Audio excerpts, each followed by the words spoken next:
two of the pieces of legislation that I'm working on are kind of a direct result. Number one, they were in the EITC program at one point in time, got pushed out. When you got out, you can't get back in.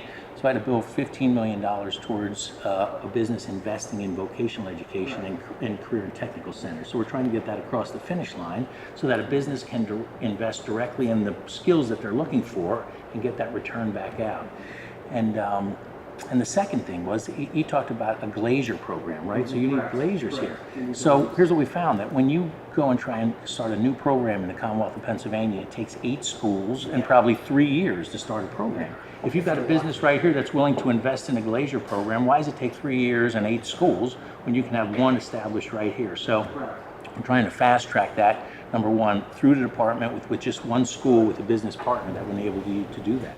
What I see, been in Europe a lot, visiting and equipment and so forth, and over there, trades and skill, it's a respectable, bona fide position, and it's a career. And over here, it's not. It has a stigma against it that's not like that. And I think the early awareness is huge. I think that's phenomenal. I think that's critical to have the kids exposed to it, because we have people graduating from school that come here and work, and if we would have known about this, if they could find their passion early.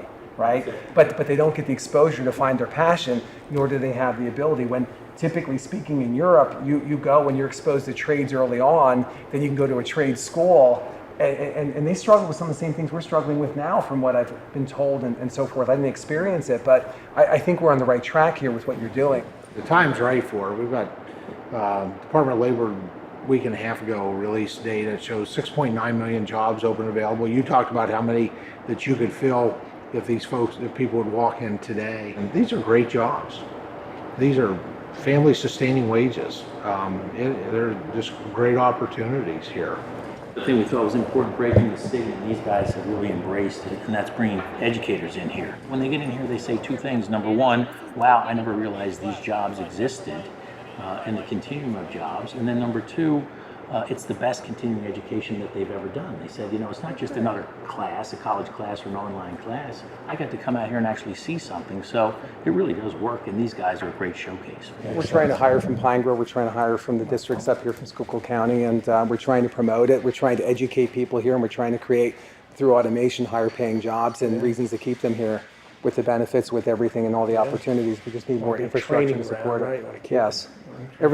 All of our team members spend at least few hours a month in training over there. They're doing appreciative inquiry, which is a continuous improvement process of how we can be more efficient, how we can work better as a team, how we can be more competitive and grow together. If you talk to some of the people you've been made, so here's one of the quotes by Greg.